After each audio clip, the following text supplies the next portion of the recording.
കഴിഞ്ഞ 2 വർഷത്തോളമായി നിങ്ങൾ ഒരു മാലിന്യ സംസ്കരണ പ്ലാന്റിൻ്റെ പേരുകൾ പലതും ഉണ്ടാവും.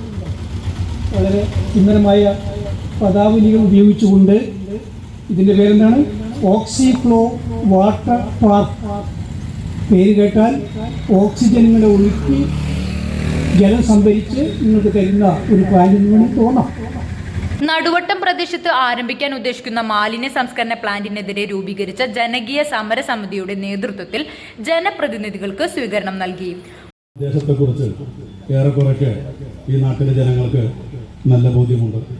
ഈ പരിപാടിയുടെ ഉദ്ദേശമെന്ന് പറയുന്നത് 2 കൊല്ലക്കാലമായി ഒരു ഓക്സിഫ്ലോ വാട്ടർ പാർക്ക് എന്ന് പറയുന്ന ഒരു മാലിന്യ കമ്പനിക്കെതിരെ ഈ നാടിൻ്റെ മുഴുവൻ പ്രദേശത്തെ ജനങ്ങളും എല്ലാം മറന്ന് അതിൻ്റെ സമര പോരാട്ടത്തിൻ്റെ രംഗത്ത് നിൽക്കുകയാണ്. വട്ടംകുളം പഞ്ചായത്തിലെ 13-ാം വാർഡിൽ പ്രവർത്തിക്കുന്ന ഓക്സിലോ വാട്ടർ പാർക്ക് പ്രൈവറ്റ് ലിമിറ്റഡ് എന്ന കമ്പനിക്കെതിരെയാണ് സമരം.